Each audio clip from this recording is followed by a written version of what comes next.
widespread view that the Middle Ages of India were a reign of terror unleashed by the Muslim invaders who wreaked havoc on Indian heritage, culture, and society deliberately and due to religious bigotry. This foreign intrusion is held responsible for almost all the problems of medieval India, from religious violence and destruction of places of worship to the fall of women's status in the society and even economic and technological stagnation. Consequently, there is a belief that if all problems came with the Muslim invaders, the period prior to that surely must have been peaceful and glorious, and that is indeed the claim of many. Countless videos and podcasts inform us of India's greatness during the Hindu period, when India was a place of wealth and prosperity, when there were no communal conflicts, women were treated with respect, knowledge and science thrived, literature and art flourished, and India's influence extended well beyond its borders. Hardly any modern historian gives credence to such notions. Serious scholars eschew the Golden Age as a misreading of the past. However, the seductive idea continues to live on. While it pertains to a distant past, it has important implications for the unity of modern India. So is this Golden Age a historical reality or a concocted myth? I'm honored to host this panel of highly informed speakers who can help us understand the disparity between the scholarly view and the popular view on this topic. We have with us Dr. Shankar Kumar, who is a professor of history at the Hindu College, Delhi University. We have Kushal Mehra, who is the founder and host of the Charvak podcast that covers a wide range of topics, including history, philosophy, economics, and so on. We have Eshan Sharma, founder of an independent student-led Indian history-focused initiative, Carvan, the Heritage Exploration Initiative. Welcome all of you to Argumentative Indians. It's an honor to have you. So can I invite you, Dr. Shankar Kumar, to explain to us when and where did this concept of the Golden Age of India emerged and what it means? Actually, before you do that, we are just joined by Dr. Mohammed Khan. Let's give him 1 second to join in. Okay, perfect. Dr. Mohammed Khan, welcome to Argumentative Indians. Okay, perfect. Dr. Khan is Assistant Professor of History and Political Science at Ashoka University, as well as a writer and poet. Welcome, sir. So let's get started. Dr. Shankar Kumar, I invite you to do the opening. First and foremost, thank you. Good evening to Argumentative Indians as a platform for having me over on this. And this happens to be a very talked about topic. Although if you stick to the real phrase in which it has come across, was there a golden age in pre-Islamic Indian, as you have framed it?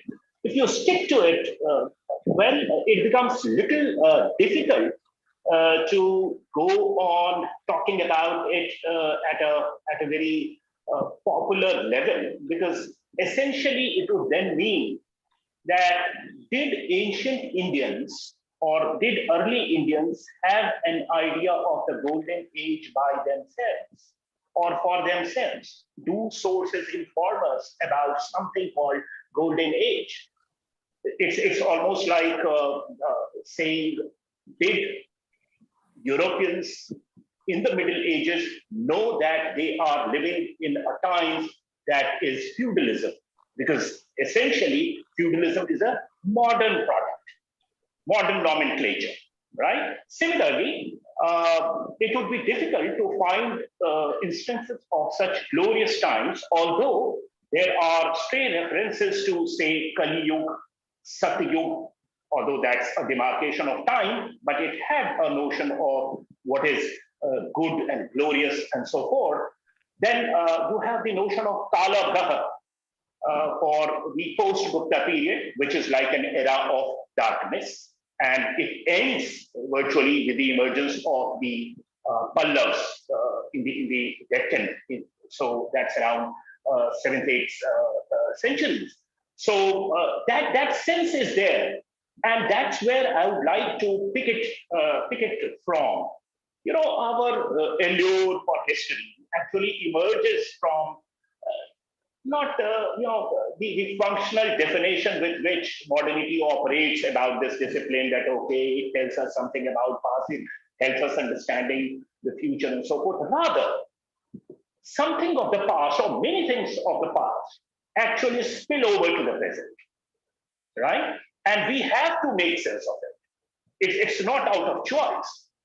There are several reenactments, reiterations of concepts, definitions, attitudes, food habits, everything that we take from past consciously, unconsciously, subconsciously, or inadvertently, we end up doing the same, right? It's one thing to be aware of it, to be cognizant of it, that it's a past practice that we are reenacting, but it happens, right? So past lives in the present, and we have to deal with it, right? I'm not touching upon the other functional modern definitions of past because most of us are aware of it, that would tantamount to repeating. Then, I have a little bit of a problem with usage of the religious affiliation of rulers to designate an age in history. So you say pre-Islamic India, right? So why do you call it pre-Islamic, as if all of us were Islamized, or no? Or Hindu India, right? Or British India. British to some extent is okay because rulers came from a particular country, and it does not carry that that religious or caste kind of affiliation. So that can be little tolerable. But okay, so coming back to your question, like as to why do we deal with this kind of an issue, golden age, where does it come from? Well, Indian struggle for independence, the first two, three decades of the 20th century, when it was acquiring the mass character, there is massive mass mobilization, aggressive way in which our struggle for independence was going on. Around this time, you had Vincent Smith, who had written a very comprehensive history of India, right from 600 BC, extending up to the times of the coming of the Mohammedans, and that's how it is praised in his book, in the title of his book. And obviously, as some kind of an ideological or ideational counter to this, because it was a build-up of the national sensibilities that was going on alongside the struggle for Indian national independence. So some kind of an ideological counter to this had to be made, and this could be seen in the writings of early nationalist writers who are extolling the attainments of early India. They are claiming that we were or it's Indian past, which gave you the first world instance of Republican politics, and several other things like ability of an ancient monarch to rule over the entire territory that we understand today as India or the subcontinental India, right? And that kind of defeated the claim of the British, the imperial claim that their requirement was a must for continued administration of any pan-Indian territory by one system, right? So we claim that we have had wonderful monarchs who had pan-Indian presence in the past and so forth. What happened inadvertently in this is it selected a particular period for glorification, and this was also the time when modern electoral politics incrementally were being introduced through Reform Acts and Government of India Acts, say 1907, 1990, 1935, and so forth. So there were, mobilization of the Indians also along the same lines, and we had parties like Muslim League. We also had RSS, Hindu Mahasabha, and so forth. So those were the grooves. Caste and religion were the grooves along which these mobilizations could happen. And therefore, this idea gained credence that this extolling of virtues, of attainments of ancient India actually is the handiwork of a few, and so forth. So that sense of alienation between Hindus and Muslims also grew simultaneously. You call it inadvertent, you call it purposeful, whatever, depending on the focus that you give to this kind of politics. But that's a fact. Now there are some objective, coordinates also. For example, this narrative of golden age has been built around the Gupta period, say on account of wonderful attainments in the field of, say, mathematics, astronomy. We are aware of Aryabhat, we are aware of Vara Meher, we are aware of scientific attainments. Shushrut can be cited. Fahiyan's reference to hospitals at Pataliputra can be cited. There are wonderful architectural marvels that dot this period. Temples are coming up in a big way, and architecturally they are brilliant. We have wonderful attainments in literature. For example, Kalidas, Vatsayan, Vishnu Sharma of Panchatantra fame, and so forth. Trade ties with Sri Lanka and Southeast Asia is really doing well, and so forth. And the Guptas were also the biggest issuers of gold coins. Now, I'm reserving my comment on these. I'm just referring to some of the coordinates that can be used to build on this. I'm referring to come back to this as a panelist to hear my opinion, but I'm just giving a kind of very objective, seemingly objective kind of backdrop to this. And then there is something to do with the self-image of the country and the inspiration that you draw from it. And in the struggle for Indian independence, they were fairly justified. Every country does it, right? Even in Europe, around the say 15th century, there was this revival of interest in antiquity, the classical antiquity. That's how Renaissance was born. But there is one more thing that I would like to reiterate, and that is, there is one view that goes in the modern historical scholarship, and that is that the past of India is futile. Why it is futile is because it is tainted by colonial writing. So essentially what we know as the past or early past of India is nothing but iteration of the colonial interest. And so the substantive part of our deep history is just irrecoverable. We can't recover from this narrative that is built by the colonial masters in modern India about our deep past. And so it is faulty, it is vacuous. And the opposite of this view, and both are emerging from the same modern sensibilities and methods of history writing. The opposite of it is that, okay, fine, if the deep past reconstructed by the colonial masters are nothing but back projection of their colonial interests, then why not to dump it all together and build a narrative which is new and which is as per the national aspirations and as per modern national sensibilities. And that gives you twin kind of a situation where we are placed in today in terms of practitioners of this discipline. There are other tangents to this debate. For example, the time since when we as historians or professional historians became the main monopoly owners of history writing in India.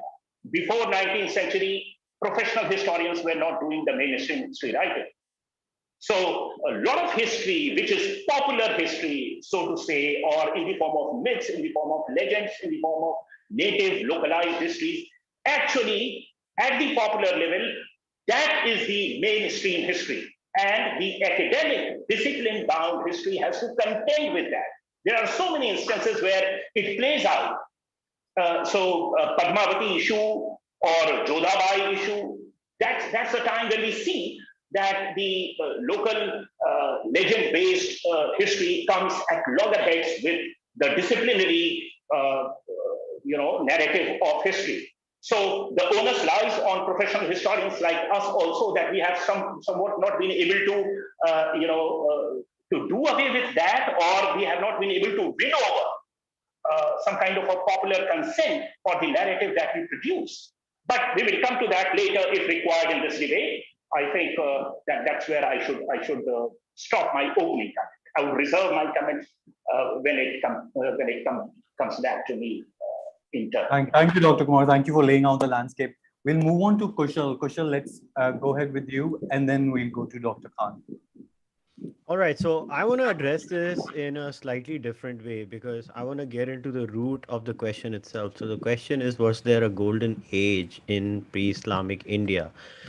Now, the first thing we need to understand when we are talking about something, as we say, we're talking about a golden age. Now, so how do we measure it, right? So my question to each and every person is, okay, golden age in terms of what? So we have to understand that every time. Now, I'm not a moral subjectivist. I'm a moral objectivist. I'm going to lay down what my assumptions are while I'm making my point. I believe human beings today are far better than human beings in the past in most parameters. I believe morality is becoming better and better and better. The moral arc keeps expanding, and human beings are better. Now, if somebody comes and says, so do you think you were better than somebody at 1000 or the year 1? I was like, hell yeah, I'm better than them. On most standards, and I believe morality can be objectified. Now, here's the question. But when we talk about, was there a pre-Islamic past, and was there a glorious past before the Mughals took over, and before any kind of XYZ invasion came into India? My question has always been, on the basis of what? So how are we going to measure it? Is the measurement the economic criteria? Now, here's the problem. We don't have a lot of data. So now we have some data. So somebody can say, there is Moore's work where Moore has done some economic calculations. Then there's Angus Madison's work where Angus Madison has done some economic calculations. And there are some other things that have done basic calculations. So are we doing it on the basis of an economic calculation? Because even under the Mughal era, we know the income disparity was going on increasing, but that doesn't mean that the income disparity was not the same before the Mughal era. So that's my point. So how do we draw the analogy? Is the analogy on the basis of a social reality of India? But let's take the bull by the horns then. So let's say we talk about Jati Varna ossification in Indian society. So is there a measurement criteria where Jati Varna ossification before this particular entrant into India comes inside increased or decreased? I don't know. Now, my point is that when somebody says, so I'll give you another analogy. So I forgot the name of the author. I'm way bad with names, so pardon me. So somebody had made a very intelligent point once. I was reading a book. They said, while intelligence can be measured, but it is always context specific. Now, if I was stuck in the Andaman Islands and I was supposed to live there with the Jarawa, who's the smarter one there? Are they the smarter ones, or am I the smarter one? I mean, I'm raised in my environment. My probabilities of being knocked off in like 2 weeks are very high, and vice versa if they come here. So my question is, when we talk about things like, was there a golden era in pre-Islamic India? I don't get the point itself. My question to everybody is, how are you going to measure it? So if you define the criteria on the basis of economics, social conditions, XYZ, and then somebody gives me the data out there, I'm willing to concede, okay, so it looks like this is the data. This was the condition then, this is the condition now. So I can say on the basis of these parameters, these realities exist. Now the problem is in India, we don't see, the discourse in India is so, touch me not, as if, I don't know how to say it in English, तो मैं हिंदी में कहूंगा नहीं, इसके बारे में बात नहीं करना, इसकी sentiment hurt हो जाती है, फिर वो वाले के बारे में बात नहीं करना, उसकी sentiment hurt हो जाती है. Like we are just becoming a republic of hurt sentiment sometimes, I feel.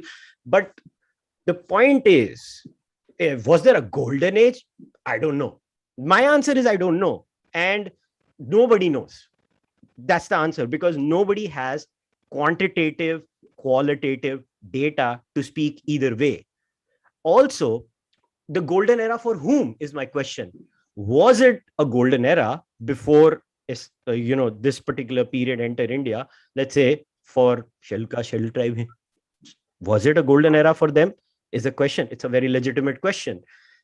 So these kinds of things in my brain, I don't get it. So my point is that I would like to be agnostic to it. I'm not going to say that certain entries into India did not have any repercussions on the Indian society. No, I believe they did have negative repercussions on India. But just because X entry had some negative repercussions and some positive repercussions in India, I cannot use that data set to make a claim that there was some golden era before that. See, these things, in my view, are psychological games that we tend to play because we like to feel good about ourselves. Let's just be very honest over here. We are a country that has an average income of $2,300 to $2,500. We get down on the road and all we see is poverty around us. We have to say something to feel good about ourselves. So we come up with these things, we create this point and then we say, wo bada acha time tha. I don't know. I genuinely don't know. If somebody asked me, Kushal, would you want to be, let's say, somebody gave me a time machine and Kushal, would you want to go back to the British era or the Islamic era or the pre-Islamic era? My answer is hell no. I don't like all three eras. I like this era, post-independence era, when we are a democracy, when we have, some freedoms at least.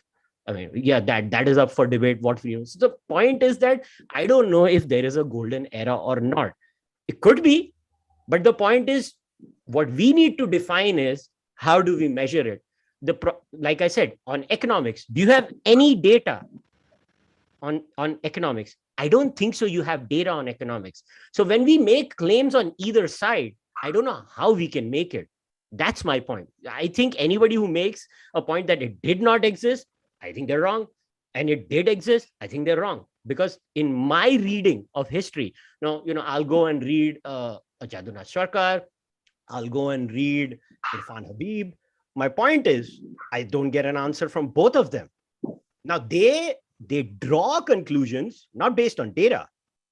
They draw conclusions based on their opinion and their feelings. I don't care about feelings. For me, as far as I'm concerned, I'm just someone who happens to be born in this country. It's a birth, my birth is an accident. It's not some grand plan in my life. I'm here. What if I was born in the United States of America? I would have been concerned about the United States of America. It's just as simple as that. So I don't get this golden era obsession itself, because there is no way to measure it. And I'm going to keep my opening remarks very short, and that's it. Thanks, Kushal. I want to come back to some of the things you mentioned, but we'll do that once we're done with the openings. We'll move on to Dr. Khan now. Hello, good evening. Namaskar, pranam, salam to all of you. दिल तो चाह रहा है कि मैं उर्दू या हिंदी में बात करूं, अपनी हिंदुस्तानी ज़बान में बात करूं.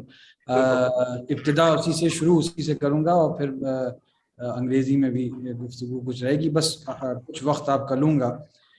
जब आपका ये ईमेल आया था और आपने कहा था कि ये उन्वान हमने रखा है, ये टॉपिक है हमारी डिस्कशन का, तो मेरे जहन में एक मुनीर नियाज़ी एक शायर थे, उनका एक शेर आया जहन में. वो शेर यूं है कि मैं अपने अमल का हिसाब क्या देता, मैं अपने अमल का हिसाब क्या देता, सवाल सारे गलत थे जवाब क्या देता. तो बहुत अदब और एहतराम के साथ जो आर्ग्यूमेंटेटिव इंडियंस के जो बानियान हैं, फाउंडर्स हैं, जिन लोगों ने इसको बनाया है, as brother Kushal and brother Shankar and Brother Eshan, I'm sure, will speak. I have a fundamental problem with the manner in which this question has been framed, not just as a historian, but also as someone who tries to partake in public life a little bit. I write columns, I'm also active politically. Because for a number of reasons, for those people who did not understand the Munir Niazi poem, perhaps there are people from other regions of India listening. मैं अपने अमल का हिसाब क्या देता? How could I give an account of my deeds? सवाल सारे गलत थे, जवाब क्या देता? All the questions were wrong. What answer could I give? Now, as a historian, often the misunderstanding, the immediate understanding in the popular mind might be that the job of the historian is to offer answers. I think that's a very simplistic understanding of history. The job of the historian, as rigorously as is possible, is to try and glean from whatever remains of various periods and build a picture in order to try and kind of have a snapshot of a particular moment, depending on the archaeological or archival or other artistic, sculptural evidence. People write histories. It is certainly not the job of the historians to provide answers in the popular sense of the word. So the first, I think, the phrasing of the question is definitely problematic. As Brother Kushal said, what are the parameters through which we measure a golden age? Is it economic? Is it aesthetic? Is it cultural? Is it religious? How do you compare, even if you do have this kind of linear chronological idea of history as progressing, how can you hold up standards that we have today and measure the past by that, right? Especially when we are living, as he said, now in a post-industrial, industrial age, now technological age, the age of artificial intelligence. And we do not still have complete pictures of the past as historians, right? We have a fuller picture of the 19th century as opposed to the 16th century. And we have a fuller picture of the 16th century as opposed to the first century common era. But nonetheless, there are huge gaps which need to be filled. So ultimately, then the question arises as to why these things come into being. And of course, the word that perhaps is lurking somewhere in the room but has not been used is the word nationalism, right? And the rise of the nation state. Two things. Most civilizations and cultures, if you look at Confucius, Gongzi, or Han Feizi, who was another sort of ancient Chinese philosopher and historian, if you look at ancient India, if you look at even the Islamic world, there are ideas of a past that was fuller, right? Human beings tend to do that, especially when talking about religious ages, when the period of the beginning as seen as a golden age, and then a lot of religions, in fact, most religions have an idea of decline, right? The Abrahamic religions have a linear decline, right? Jews, Christians, Muslims have this idea of retrogressive time, that there was a Greek golden period, and now things are declining, and they have their own ideas of eschatology and end days. Hinduism, of course, has a very interesting concept as a cyclical idea of time. Still built into that is the idea of destruction, right? The idea of cycles of time, each of which are symbolized by a certain kind of quality. So this is nothing new. The reason I think the question, going back to the question, the reason why I find it deeply problematic as a question, and I think in today, I mean, of course, I understand that in today's kind of clickbait world, you're going to get a lot of viewers who are going to watch your show, and I understand that completely. But more beyond that, and I wouldn't sit in judgment again. I mean, we all, I suppose, because of the nature of technology, whether it's through Twitter, whether it's through Instagram, Facebook, we are condensing, we are reducing our thoughts more and more. And of course, we pay a price for that. So beyond the kind of clickbait headline, I think one of the most difficult things for the average person to understand, especially in the manner in which the past is seen vis-a-vis community, right? Because what is implicit in this question is that there was a community or communities that were indigenous that had a golden age, And there were also communities that came and perhaps disrupted that golden age. And I think at the popular level today, the idea of the past and the terms, as Professor Kumar said, the terms that we use to describe the past, the average person thinks that these terms have stable meanings across centuries, right? But actually, beyond a set of abstract beliefs, what it means to be Hindu or Muslim today in the 21st century in India is very different from what it meant to be a Hindu or a Muslim, and depending on what sect you are or what caste you are, etc., what it meant 300 years ago. In fact, I would very safely say that a lot of people who self-confess and profess Islam or Hinduism, or indeed any other religion, would find the practitioners of their own religions who are alive today odd, because the signifier, the word in terms of its practice has undergone change. Yes, the concepts are still there. You have the pillars of Islam and so on and so forth. But in everyday life, for example, I'll give you, I give this example often. 150 years ago, Muslim ulama in North India, or 125 odd years ago or more, were having a debate about whether the water that comes out of taps is pure or impure vis-a-vis doing ritual ablutions, right? This was a very serious debate that was happening in the 19th century. Today, of course, no religious scholar is having this debate. The issues that we are concerned with, and similarly, there were issues of ritual purity and so on amongst the Hindus, amongst the Jains, and so on. Our experiences are contextual, right? As Brother Kushal said, the importance of context in intelligence. We cannot forget context, right? And we cannot therefore forget that what we assume to have a kind of stable existence across the centuries is actually highly difficult to pin down. I remember when I used to live in Syria and I was going to university there, the Syrian government at the time was led by Bashar al-Assad, who claimed to be a secular kind of dictator. He didn't claim to be a dictator, but he claimed to be secular. And their secular version of Syrian history held up the Andalusian period as a golden age, right?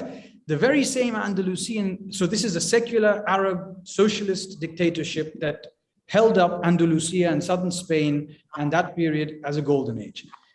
You go to Egypt and you go to Iraq, the same period was held up as a golden age for Muslims, not for Arabs, right? So how then do we choose how to stick, as Professor Kumar was saying, how do we then use the signifier of Islamic at the cost of other ones, right? Turk, Arab, Iranian, Central Asian, and so on and so forth. So I think the main thing to remember, in a sense, is that in the modern period, at least, these ideas of the golden age was used by countries across the world in order to build a sense of the past, to stake a claim in civilization. These were teleological projects. In other words, they went backwards and tried to reconstruct an ideal time from which they saw themselves as inheritors. And therefore, of course, these became very dangerous, because let us not forget that in the 20th century, religion wasn't the biggest cause of genocide. It was colonialism, right? 10 million people in the Congo in Africa. It was King Leopold, etc. It was National Socialism in Germany, right? And it was communism. And apart from, Cambodia and many other genocides in the 20th century. So I think one has to be very careful in perpetuating lazy ideas about history, because A, it's very difficult to measure a golden age. B, how do you arbitrarily decide what is this, whether a certain period connotes an Islamic period or not? And C, obviously the most pertinent question to ask is, what purpose is this question serving? And of course, it is serving a purpose of producing victims, right? Whether it's amongst the Muslims, whether amongst the Hindus, there is, unfortunately, a politics that has emerged and is emerging across the world that grounds itself in real or perceived or imaginary victimhood, which therefore then is going to be a vicious cycle, because how do you undo historical wrongs? How do you fix historical perceived wrongs? if your eye is constantly to the past and not looking towards the future. So with those few words and few thoughts, I'll wrap up my thoughts and hand over to Eshan. Thank you, Dr. Khan. So before moving to Eshan, I want to observe, so we've talked a few times about the construction, the topic, how way it was framed. So I want to reiterate what I noted at the beginning of the session, right? There is a vast disparity between the scholarly view and the popular view when it comes to the topic of golden age. When we conceptualize this topic, just announcing the topic, we were overwhelmed on social media by people's reaction. What is there to debate? It's obvious there was a golden age.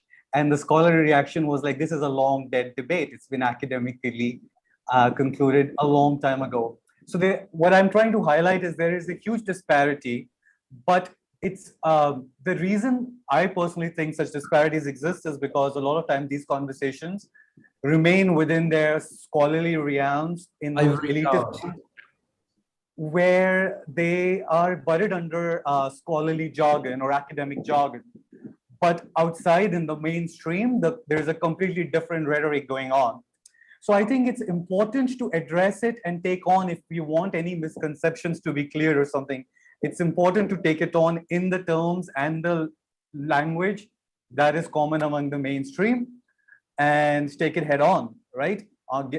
Those answers are important, even if we feel that we are, it is beneath us to be answering such questions which don't make sense. I think it is still important if we want to take along our compatriots who may not be at the same level in their scholarly achievements in this area. Kushal wants to make a point and then we'll move on to Eshan. Yeah, I'm going to say something that will break many hearts, but you are spot on. And there is a reason why you're spot on. And I always say this on my shows, and it hurts a lot of people. I always say people with a pathetic present always like to imagine an imaginary past. It is a very natural human condition that I don't know how to say, क्योंकि professor Ali ने हिंदी उर्दू में बात की थी, थोड़ा हम भी बोल देते हैं.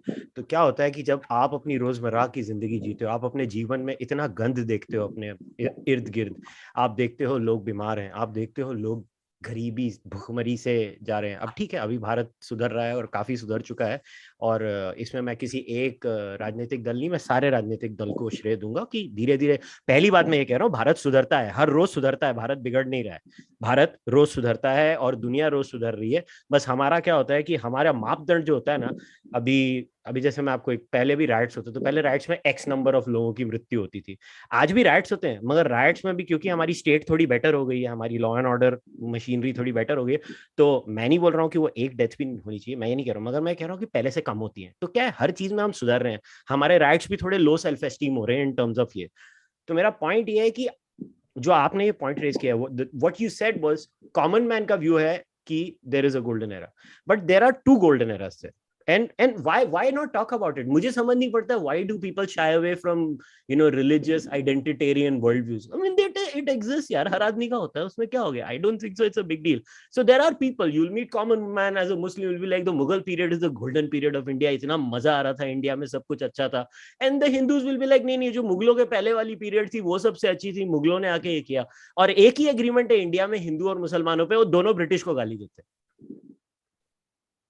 It is what it is. I think that's a fair assessment. I don't think so it's a big deal. And you're right that we need to so as scholars, so what Professor Kumar and Professor Ali should do is not say कि ये question गलत है, in my opinion.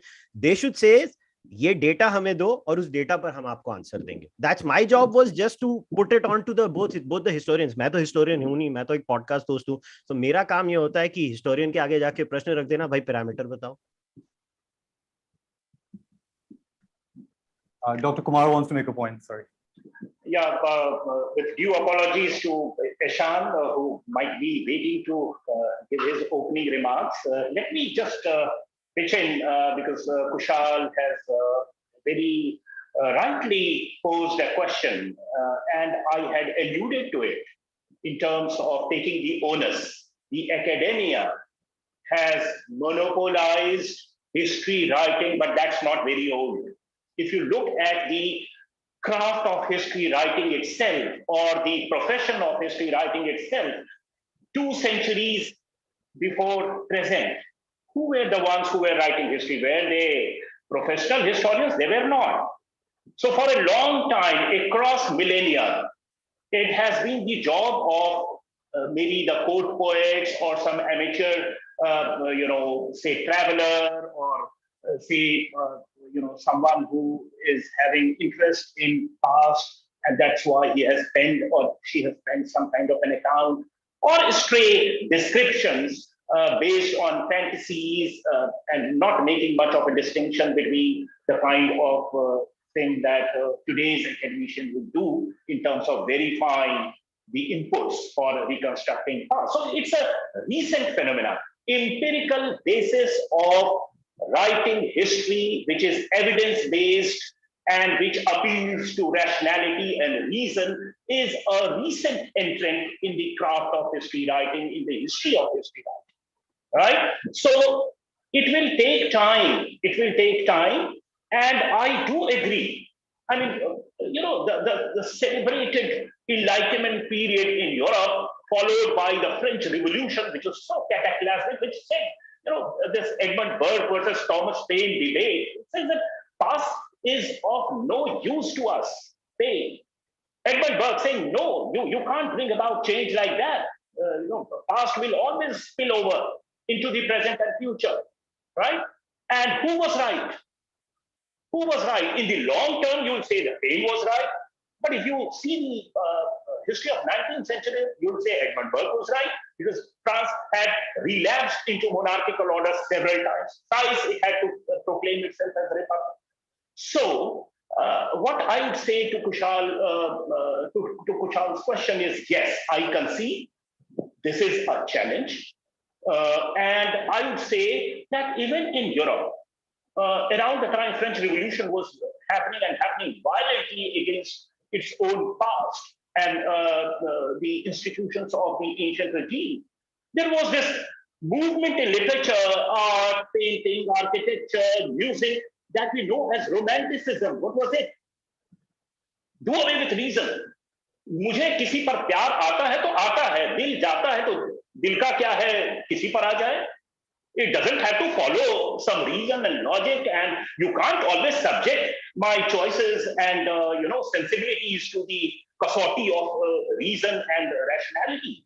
That's the way man is. That's the way we are as humans, and allow us to be like that. That's also another substance and meaning of liberty and individualism.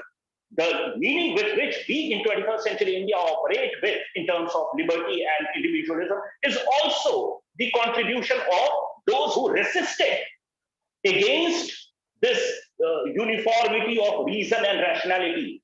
You have Nobel Prizes in economics being given to people who have researched on the eccentricities of human choices. That's the time that we are living in. So I would say that you will have to give us more time, because in the long term, as I said, that past impacts us at times without making us cognizant of it. It spills over. We reenact past without knowing that actually we are reenacting past, and we think that we are being very modern. Why is it? And that's where I would come to Dr. Ali's remarks, and he was right.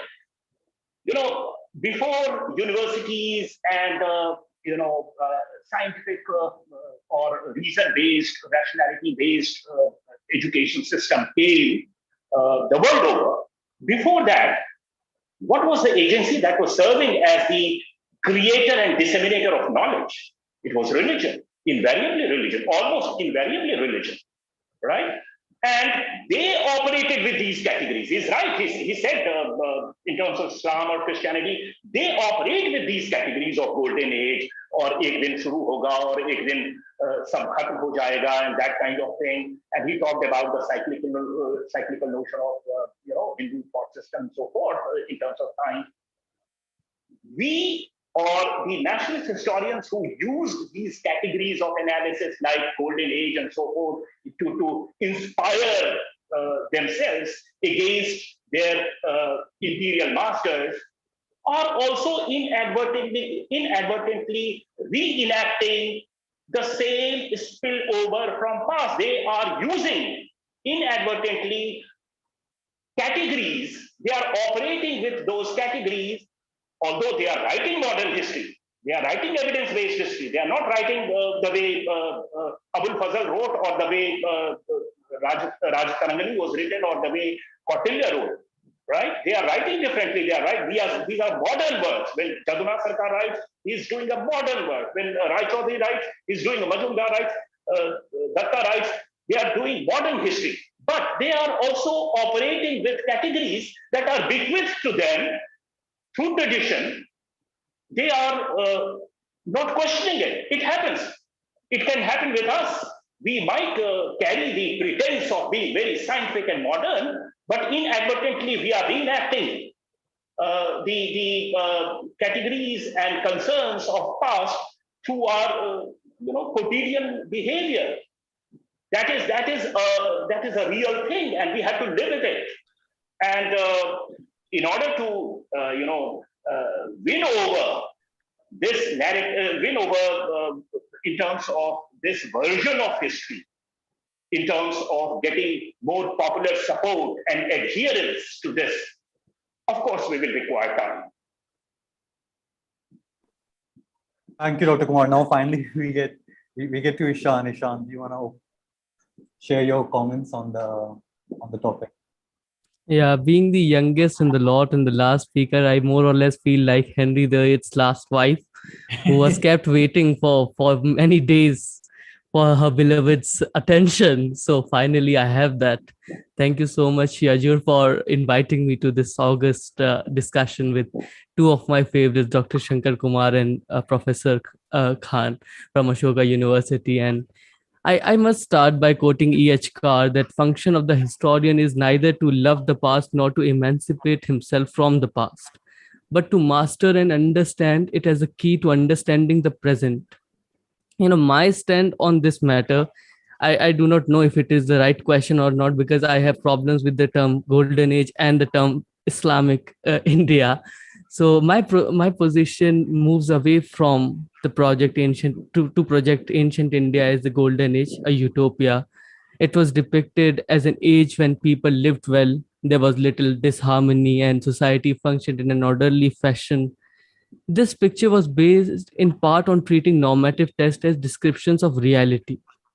A golden age, as Professor Khan also mentioned, was necessary to the ideology of nationalism. As we know, history is essential to all nationalism in constructing an identity for the nation. Eric Hobsbawm, one of the most famous historians of modern times, put it rather pithily when he says history is to nationalism what poppy is to an opium addict.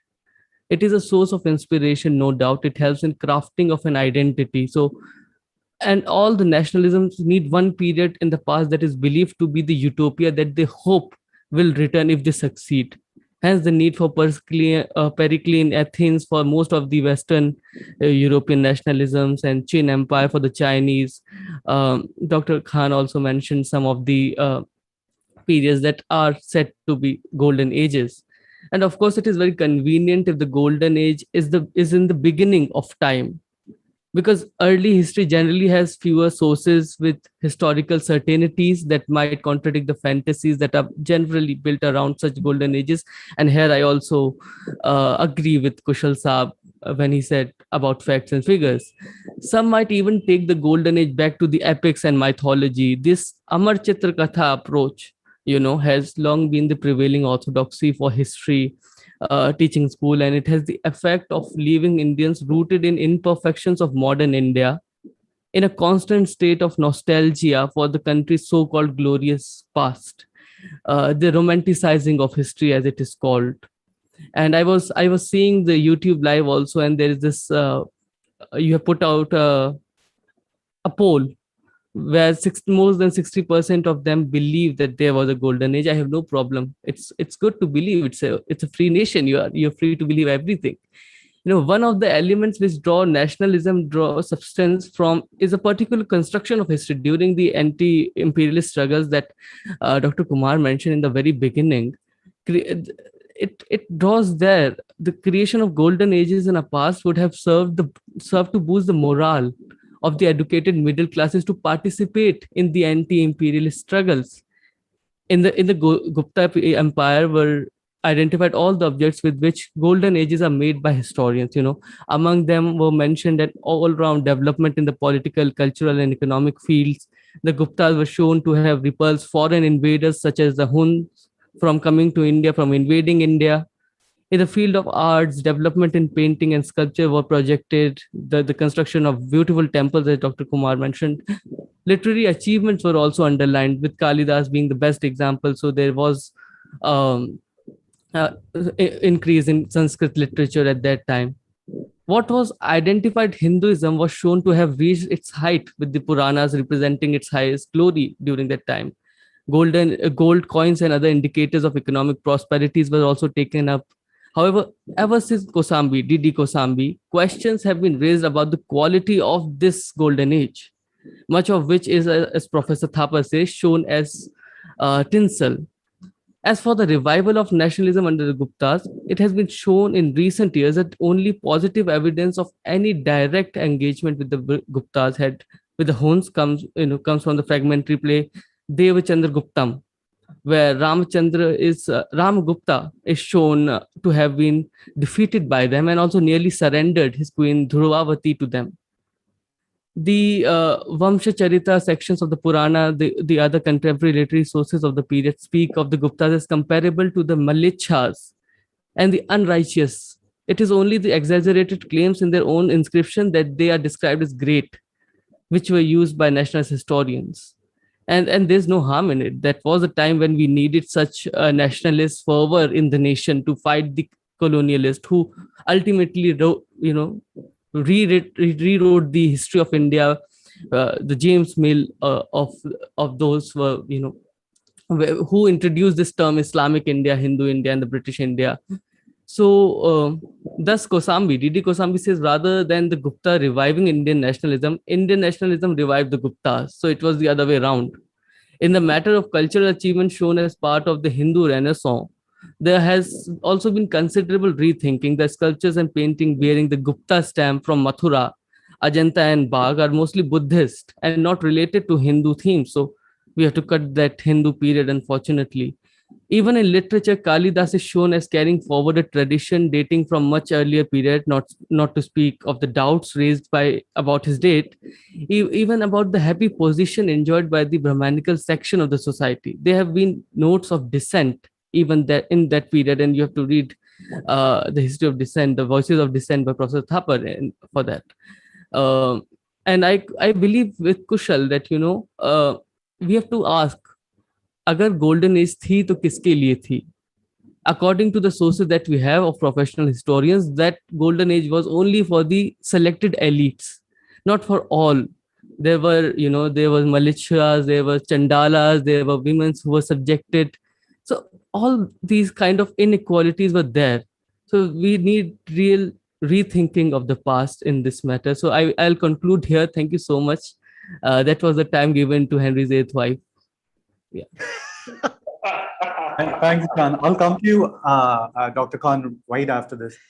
I want to just highlight two of the things that I see repeating theme in all your responses is that, first of all, there is a problem categorizing history into Hindu Muslim periods, basically based on the religion of the ruler, which seems to be the contract. So first of all of you seem to have a problem with that. And secondly, that I just want to be clear here. I don't have a problem with categorizing history on the basis of religion. My problem is that there is no measuring criteria. I don't care. You can call it by religion. I got no issues. I was gonna come to the second problem. Categorizing any period as a golden age. How do you measure? How do you compare? What are the parameters?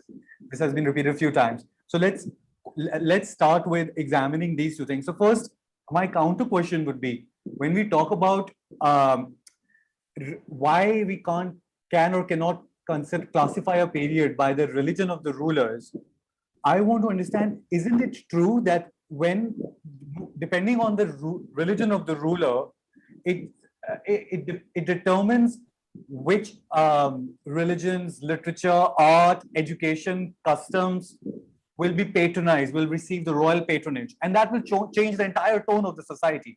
So when we say that, okay, they've obviously vast majority of the people were still Hindus under, let's say, the Mughal Empire, or even under the cushions, right, where initially they did not adopt the indigenous religions. But still a foreign, if the ruler is professing a foreign religion, and there was no concept of secularism in these times, so clearly they would be patronizing foreign literature, foreign arts and stuff, definitely not the indigenous. So it does matter, right? Or you could correct me. So go ahead, Dr. Khan, please. I think you're on mute. I'll respond to what you just asked in a minute, but just to Brother Kushal's point earlier, I completely agree. I mean, historians, like many other academics, tend to live in ivory towers and think they're above these debates. I was trying to deconstruct the question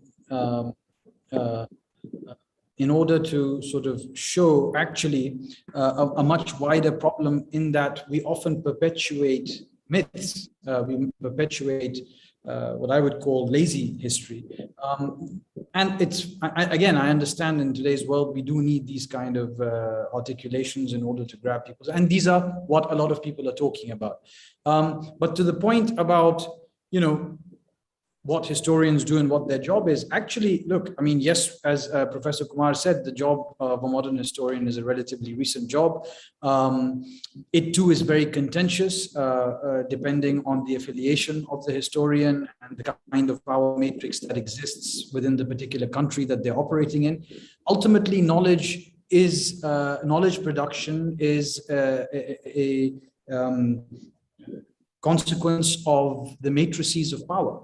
Right? And historians can respond to that. But today, yes, we have more technology, we have more access to information. There are, in a sense, more checks and balances, but nonetheless, we are still living at a time when knowledge production by states and by corporations now is at a level that actually is deeply disturbing at one level. And this actually ties into what you were saying in your remarks just now. I found the word foreign interesting, right? Because I would say foreign how, right?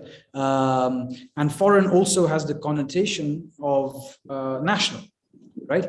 I mean, if you look at these empires, the reason that I would be hesitant to simply call it an Islamic, or take the Ottoman Empire, the Safavid Empire, the Mughal Empire, right? These three so-called great Muslim empires. What was very interesting is that they were pretty cosmopolitan empires. Yes, people were proselytizing. I mean, to this day, liberals proselytize, socialists, communists proselytize. Those two are ideologies. Human beings have always tried to persuade others of how superior and even morally superior their own position is. But actually, there is a cosmopolitanism that exists in the age of empire that is fundamentally cut short with the rise of the modern nation state. Actually, it is the modern nation state with the apparatus of the census, of centralizing control. If you look at, you can look at Brubaker's work on nationalism in France and Germany, for instance. I mean, there are lots of, there's no point in getting into academic terms, but the configuration of power with the rise of the modern industrialized nation state was such that it needed homogeneity. It needed homogeneity much more than pre-modern empires needed it. So actually, in a sense, although, and I'm not saying cosmopolitanism is a morally superior or less superior thing, but I think it is important also to be so careful of even deploying a term like foreign, right? I mean, one of the other great misnomers in our general population is, of course, that Islamic invaders. That's the term that's used, right? Often used by people in the Chai Ka Dhaba, on Twitter, on Facebook, etc. And then people question, how do you differentiate the British period from the earlier period, right? Whatever term you might use to describe it. And of course, if one does get into the history, one realizes that yes, these were people who geographically came from somewhere else, but they also settled. Unlike the British never intended to settle here, right? It was purely about the extraction of resources. And this leads to my final point. I don't want to take up too much time. I must say, with all due respect to Professor Kumar and also Kushal Bhai, Eshan, you spoke wonderfully, and I look forward to hearing you speak more. So I don't want to take any of your time away. But the last point I wanted to make is that, look, at one level, the history of the world is a history of violence, right? And the romanticization of the past is either to come to terms with, as Brother Kushal was saying, our current circumstances, right? As I mentioned, the Ottoman, the Safavid, the Mughal empires, the so-called period of political decline led to a cultural effervescence, but also what was very interesting is the political decline was fueled by groups which were becoming mobilized, religious groups, right? And so in a sense, even in the pre-national period, people felt that going back to a more authentic past, being more pious, being more religious, reforming religion is actually going to change your fortune. And this is the biggest problem, right? This you find in nearly every community, right? We're not good enough Muslims. We're not good enough Hindus, right? What is the parameter of this? No one can measure. You know, as someone was saying, you know, Aurangzeb is touted as, or the other Mughals as great Muslims, right? You ask the same person, well, is it, according to your current Islamic ethics, a good thing to imprison your father and murder your brothers and so on? There's silence, right? So we often forget in all these debates that power has its own logic, that history is partly a history of violence. And in fact, at the heart of the political, and this is something which is provocative perhaps to many of you, at the heart of politics lies violence, right? If you look at the founding myths of virtually any great civilization, religion, there is a violent act. At the heart of the Abrahamic religions, the origin is one brother killing another brother. At the heart, at one level of the great Hindu tradition, particularly one that is being revived today, it is a family and colleagues on the battlefield with each other, right? This is politics. It's fraternal, it's intimate enmity, right? And I think if we can make people aware of this, right? And that is the job of a historian partly, is to open people up to questioning and to expanding their assumptions. The problem that we encounter is there is a manufacture of history, and we must analyze and understand that power and money have often operated across the millennia in remarkably similar ways. And that's why you have the idea of a golden age. You have the idea of oppressors and victims. You have the idea of a romanticization of the past, because power operates most efficiently in that way. Sorry to take up time. You're muted. Oh, sorry. Thank you, Dr. Khan. Yes, please go ahead, Dr. Kumar. There are two, three dots that seem to be somewhat still unconnected, and we have not addressed it the way we need to. This particular issue of the gap between the popular adherence of history or one version of history and the academic presentation of a counter narrative or some other narrative, not necessarily counter narrative, they are not synchronizing. Then the other dot which remains unconnected is the classification issue.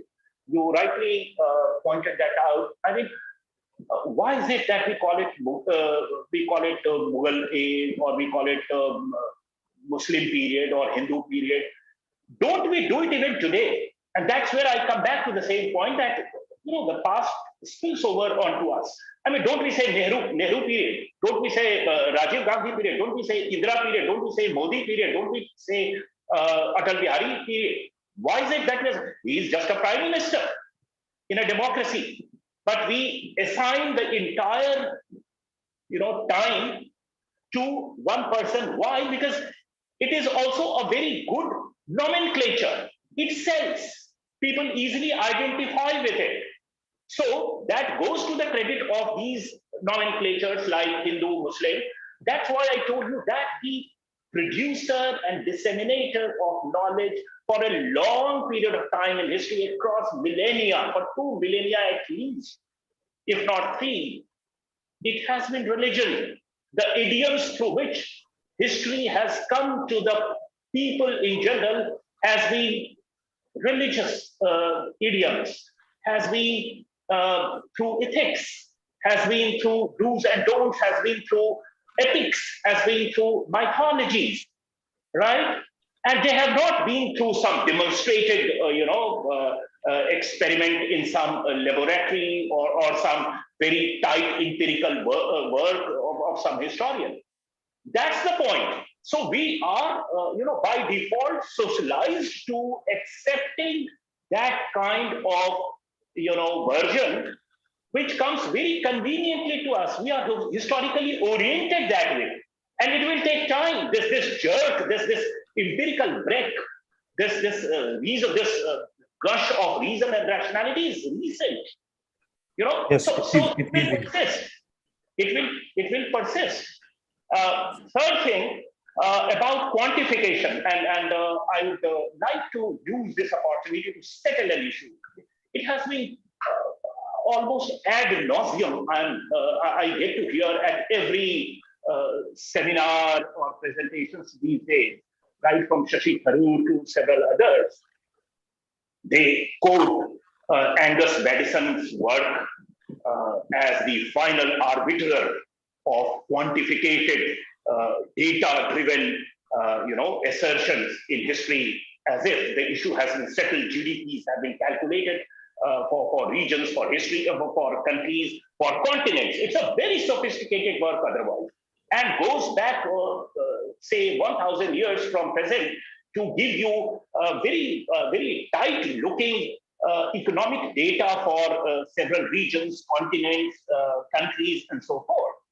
I would just like to give you one instance to prick this assertion. Everywhere you get to see, and they all, pick from the same Angus Madison report. In 1700, around the time the British actually started coming into India in significant way in terms of using, their political muscle and, starting to replace the Mughals and assert themselves politically. Around that time, around 1700, the contribution of Indian trade to the world trade is to the tune of 24%. And around the time the British left, say 1950, that contribution percentage reduced to 3% or 2.4% or something. And what a fall. So, we were good and great till Mughals were around. The British came and robbed us off. And I'm not saying that colonialism is good for us. Colonialism damaged us a lot. But to use this data, this otherwise or seemingly sophisticated looking data, to make this assertion is faulty. It is anti-historical. It is anti-historical. If I may intervene, right? Even if we put aside the accuracy of the data, we have a lot of anecdotal evidence. Like No. I'm not saying that this data is not good. I'm saying this data is good. But to cite this data to make this point is faulty. And it is ahistorical. Why it is ahistorical? Let me explain. What was the global economy around 1700? The two Americas are out of this calculation. Look at this. The two Americas, North and South, are out of this modern civilization. Australia out of this. Africa largely out of this, barring the northern Mediterranean coastal thing. So what constitutes the world economy is, it's a matter between numerator and denominator. Any mathematician will tell you that, okay, if Asia and Europe is all that takes to constitute formal economic world in 1700, then obviously Indian contribution to that world trade could be significantly high because the numerator is less. Compare that to 1950s. The world has become enlarged. You have North America, you have South America, you have Australia, you have Africa, where formal economies are working at work. Obviously, the contribution of Indian trade to the world trade could be less. It's more about this mathematics, and it's less about this history. I am not saying there are, I would be the last person to say that British were not responsible for impoverishing us, but to use this data. So there is a limit to what Kushal was saying, that give me data, give me very sophisticated scientific looking thing. Even if you do that, and Angus medicine is touted as very sophisticated work, but when you make assertions like this on the basis of that, that's ahistorical. That's ahistorical. I want to bring in Kushal and Eshan very quickly, but I just want to make a very quick observation. All the data aside, we do know that several powers around the world had been wanting to come to India. We have traveler accounts which note that this is a land of wealth and prosperity. We do know that Columbus was trying to find a way to get to India. We do know the Portuguese were trying to get to India. The Turks were getting into India. So there is a lot of other evidence that this was at least perceived. It's a very subjective thing, but it was clearly perceived by outsiders as a place of wealth that they wanted to come and exploit. But we'll come back to this one. Yes, please, Kushal. So I just want to take the bull by the horns here. Look, see, and this is where, because I'm not a postmodernist, I don't believe in post-structuralism. I believe in objective standards, which is why, okay, if everything is from the power matrix, and if there are just, a lot of mini narratives and there is no micro narrative, then even the claim that there are many narratives is just one of the narratives, is my point. And the problem with postmodernism is, I always say, it goes into that problem of nihilistic traps, that, you go around everything is a construct. And then eventually you reach in the state in a computer, abort, cannot process further. That's what happens with this epistemology. So I don't take postmodernism seriously at all. And as a humble student who has done a master's in philosophy and is a student of philosophy who keeps reading philosophy, this is my field. I read postmodernism all the time. So I have a huge problem here. There is nothing wrong in saying that this is an Islamic era, this was this era, this was that era. You know why? Because the people thought like that. Even if I was to use the postmodernist view, what did they say? There are many narratives. Now, what did the Mughal court historians think? What was that era? Did they think it was a secular era? They did not think it was a secular era. These were religious people with religious identities.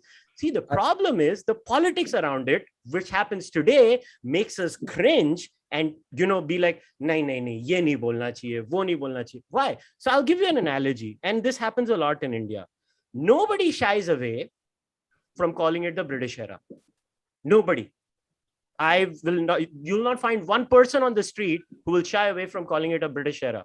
And I always find it very weird in India, I'll be like, aapne Islamic era bol diya aur usme kuch buraiyan mil gayi, so people will take it out on the people today. I'm not saying it doesn't happen. And those people are, in my standard, very, very pathetic. I will say it openly. Just like taking it out on anybody today for what happened in the past. My standards are clear. It's not like, aaj raaste mein koi Angrez ja raha hai aur hum bolenge, oye, idhar aayi, और की कितना तेरे ancestors ने, क्या किया तेरे ancestors ने, तू मैंने जवाब दे जरा. कोई नहीं करता ये अंग्रेजों के साथ. सो ये जो ए प्रायरी अजम्पशन है ना कि सिर्फ अगर हमने इस्लामिक एरा बोल दिया तो वो होगा, वो नहीं होगा. Just a small intervention. I have seen people do that at bars in London. Indians actually do that sometimes. वो वहां करते होंगे, इंडिया में नहीं करते. इंडिया में आते हैं ना, सर अंदर आओ ना, आप ज्यादा टिप देते हो, मैं आपको खाना खिलाता हूँ. So let's get real. वो वहां होता होगा, इंडिया में नहीं होता है. Let's just get real. And exceptions don't make the point. On average, Indians are like, यार ये देश है जहाँ पे हम fair and handsome और fair and lovely लगाते हैं. तो खैर उसकी बात ना करे तो ज्यादा अच्छा है. तो मेरा point बड़ा simple है. Nobody seems to have this problem when it comes to declaring unabashedly when it is the British era, because we know we're not going to take it out on the current Britisher. We get ants in our pants when we talk about two eras. The Hindus will have a problem. See, I'll tell you, Hindus want a golden era, but the moment a person like me and will go and say, अच्छा भाई आप इन जाति के लोगों के साथ क्या कर रहे थे उस समय पे, तो they get ants in their pants because their golden era has ants in their pants. Then if I talk about an Islamic era and I'll be like, नहीं मगर Islamic era में ये हुआ, then a particular community gets ants in their pants. My problem, see, I'm very clear. I have objective standards. You want to know what a golden era is? This is the best time to be alive. Objectively better to be alive. I don't want to be born in any era, whether it was pre-Islamic, post-Islamic, or British. Thanks, Kushal. You had mentioned earlier that um, you can't, it's very difficult to classify something as a golden era because you're comparing across times, different circumstances, different worlds. What if we chose a way to compare in the same time period across different regions?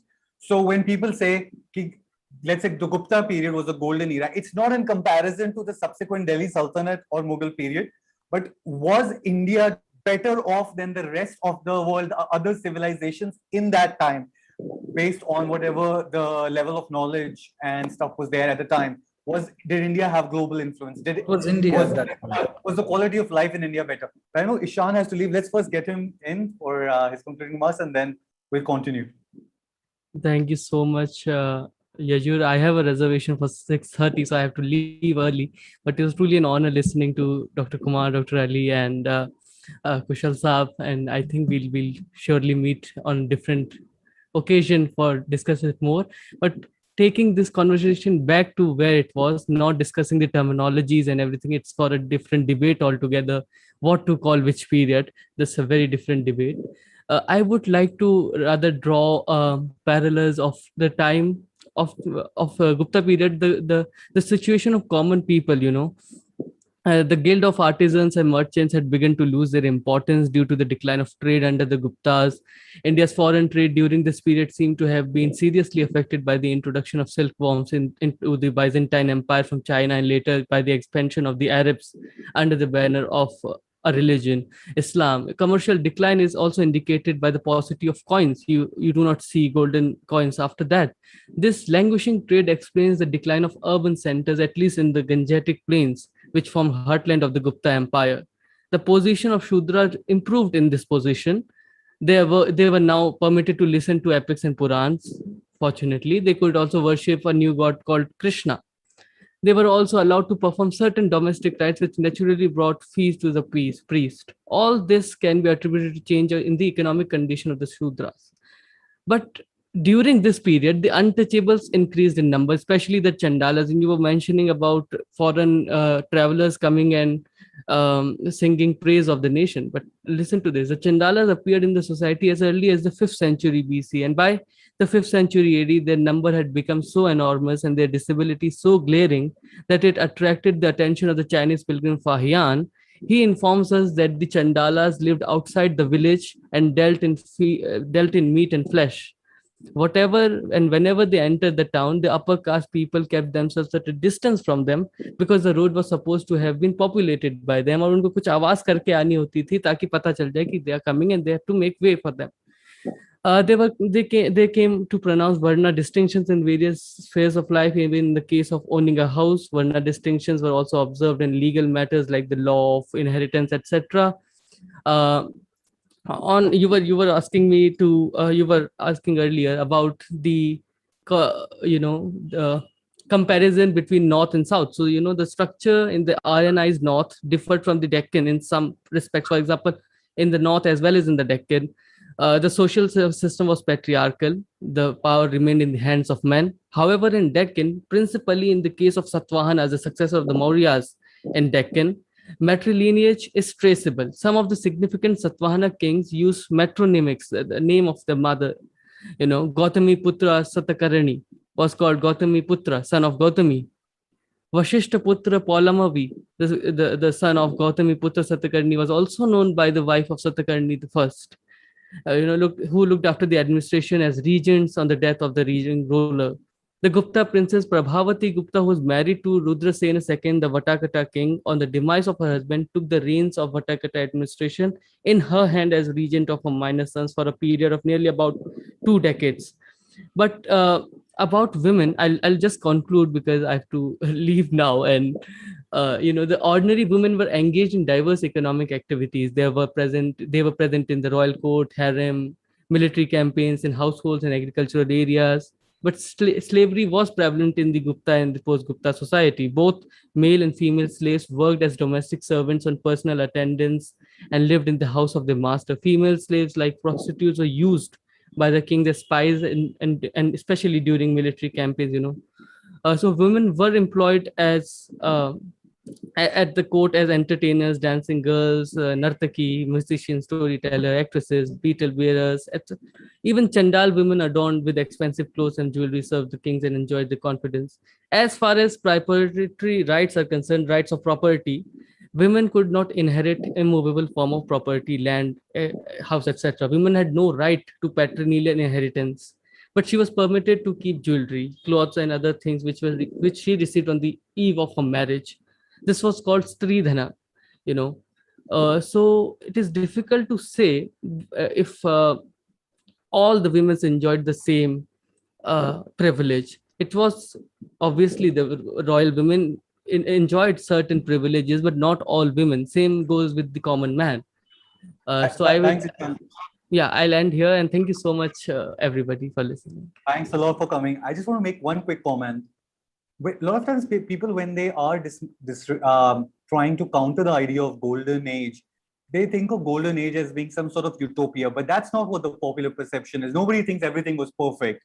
But when you talk about Fahian and him mentioning that the Chandalas and untouchability was growing, but at the same time, most of the stuff Fahian says about India is actually very positive. I don't know if anybody would say any of that now when he talks about public morality being very high, etc., etc. So people tend to pick on a lot of the positive stuff that he said. Obviously, it wasn't perfect. It can never be perfect. But there is a question of relativity, right? Like, was it relatively a better society? I'll get Dr. Khan in first, and then we'll come to you, Dr. Kumar. I think one has to also be careful about how you understand public morality, because the standards of public morality, especially Confucian morality, was such that you stick to your place, right? So that might not necessarily be the idea of morality that you and I believe in today. So we should also, I mean, again, just to emphasize that the terms we use and even to study these periods have to be really treated with caution. My point was actually related to the point that Professor Kumar made and the response by Brother Mehra earlier. So I mean, as far as I understood it, Professor Kumar says that, you know, the fact that this data is deployed to do this work for him is dangerous. It is tantamount to something dangerous. But I would sort of like to caveat that, because I think one of the things that is implicit in this entire conversation, and I think this is something that professional historians and academics need to seriously think about and hold up the mirror to ourselves, is that also, you know, Carl Degler, he's a Pulitzer Prize-winning scholar, in 1986 at a meeting of the American Historical Association, wearing a bow tie, having a scotch on the rocks, he said he was appalled by his colleagues for the dereliction of duty because they had been so appalled by nationalism, right, that they had abandoned that study completely. And I'm afraid in India also, there have been sections of society and academia who fundamentally see nationalism as a force. And there are, of course, much like any other ism, there are negative sides to it, but as something that is fundamentally so retrogressive that nothing good can be built out of it. And the reason I'm saying this in response to what Professor Kumar was saying is because historically, of course, you're correct. The world economy and what constitutes the world economy is completely increased, and therefore Madison's numbers are also not to be taken in such a literalist way. But we can also strive to build a positive nationalism, right? And I think that's something that we do not seek. A lot of people, especially in the atmosphere that exists today in India, are hesitant to do. And I think personally, both as a historian and as someone who tries to engage more widely with wider audiences, I think the period from which one can begin to build that edifice is the so-called British period. And in fact, the moment which we can use to build that nationalism is 1857, right? Where even someone like B.D. Savarkar briefly sees communities coming together for a common objective. Of course, he has his theory of violence, his theory of history. They're deeply problematic at one level. But nonetheless, the counter to ethno-religious, myopic or xenophobic nationalism is not no nationalism, but perhaps a nationalism that can seek at least to bridge the differences of people today, right? Rather than increase them by romanticizing the past, right? Whether it's a Muslim on the street, whether it's a Hindu on the street, those who take pride and solace, to your earlier point, Brother Kushal, about the psychological aspect, who take solace in a world where they are confronted with misery and poverty and so on. So how do you build the edifice of a positive nationalism? I think that is a project that has been largely abandoned in the face of a very vociferous kind of violent nationalism. People are afraid to do that, but I think that is the antidote, right? And somewhere, perhaps professional historians are not the best people to do that, because of course our job is to question rigor, right? We have to try and but it is the job of intellectuals, ideologues, people, public intellectuals, perhaps. I think to demand it of a historian would be unfair, because as our jobs as historians is to complicate the past, actually, to put it very, very, very pithily, right? It is to complicate and rise beyond the kind of black and white categories that we seek to deploy, because inevitably, even those of us who claim to be objective are looking at the past through the lens of the present. The questions that we ask of the past are actually driven by the present, right? The very fact that we are searching for a golden age or for an Islamic period and so on, it is the anxiety of today that is driving that question, right? And therefore we can understand, the place from which these anxieties, these frustrations are coming, and that takes us a step forward. Dr. Khan, I want to hold on to this thought. So the job of a historian is actually to complicate things. I mean, just to put it very... Is that what happened? Crudely. No, you're absolutely right, because you have to bring out the nuances. And the reality is quite complex. It's never that simple. But there is a view that what's happened in India is that mainstream history has been written with an objective of simplifying and creating a national identity where we want a harmonious society. That was the objective of the historians who wrote our history post-independence. This is a view. And that history does not always concur with the remembered past in a lot of places of India, which is what has created a gap which is being filled by all these mythical, or let's not say mythical, but a lot of the popular ideologies which are floating around. The reason they are getting bigger is because of this gap that was deliberately left out. Kushal mentioned something earlier, that why are we shy to talk about some of the things that happened in the past? Let's do it. Why do we think our population is immature not to be able to deal with it? Why can't we deal? Why do we think that it will create some kind of disharmony in the society? Perhaps our not having addressed it properly is what is resulting in today all this jingoism and xenophobia, or those kind of theories floating around. Let's get Kushal in.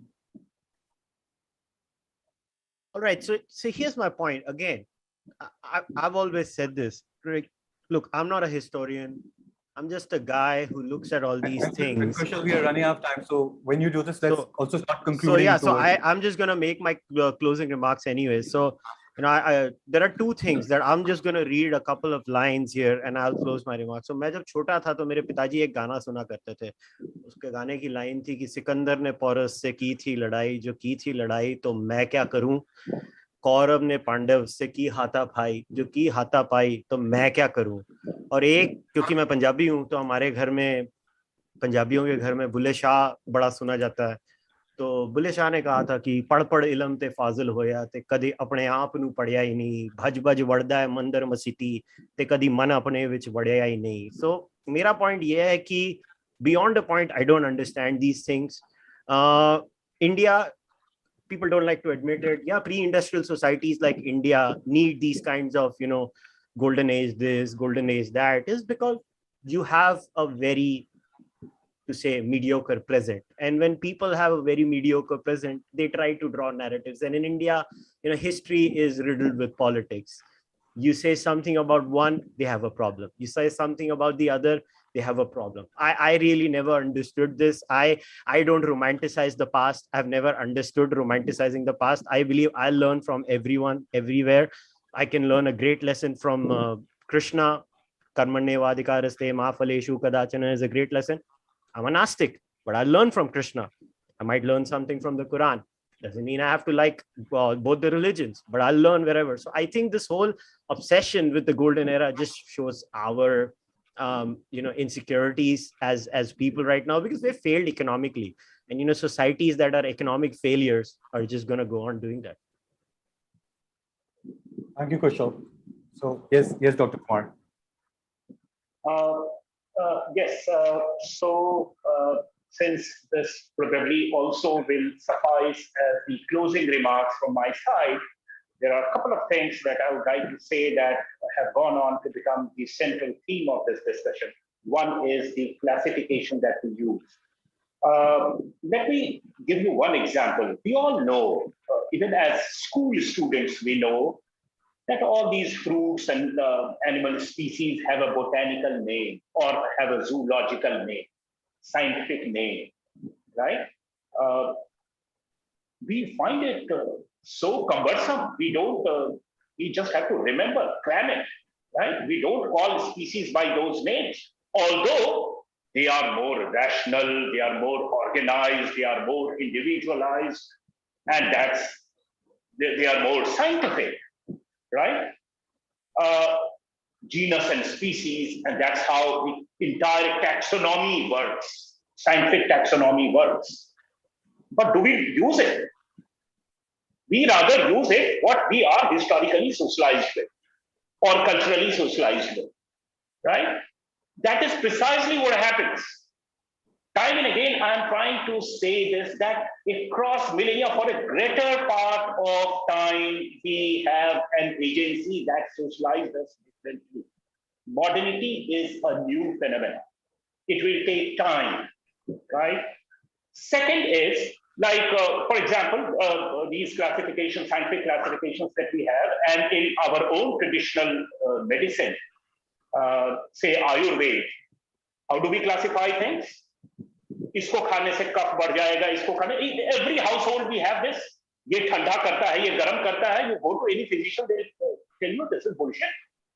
ठंडा गर्म क्या होता है? ये खाओ, वो खाओ, ऐसा नहीं है, कुछ नहीं है. लेकिन फल खाओगे तो ये है, वो हो जाएगा, तो इससे बात निकलेगा और इससे कफ निकलेगा और इससे वायु निकलेगा, and all kinds of things. Right? That's anthropocentric classification. That's pharmacy. That's not zoology. Zoology is protozoa, porifera, coelenterata, platyhelminthes, and all kinds of things. So you have that way classification of mammals, apes, spices, and so forth. But different systems have different classifications. And we live more in our own company, in our own subjective self. And that is what regales us. It is through those subjective idioms that we find meaning of anything around us. So we will always romanticize. We will always find meaning of anything around us through what is there inside us as experience, right? So it will take time. It will take time for the scientific vocabulary, for reason, for rationality to influence us in ways more than what it has so far. That is all that I'm trying to say. Historically, I've said that the time given to scientific outlook and rationality and reason has historically been very less, right? One has to keep that in mind. So such classifications of Hindu, Muslim, etc., and the sheer convenience, sheer traction that it gets with public will be more anecdotal history, legends, Veer Gatha.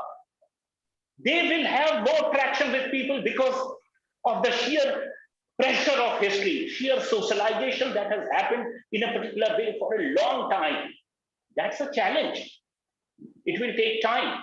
It will take a lot of efforts also from us, and we should stop sounding very outlandish. And that's why I gave this example of scientific nomenclature. It appears to even I have been a science student up to class 12, and it appears outlandish to me. I mean, I can't do with it. I mean, that can never become part of my vocabulary, right?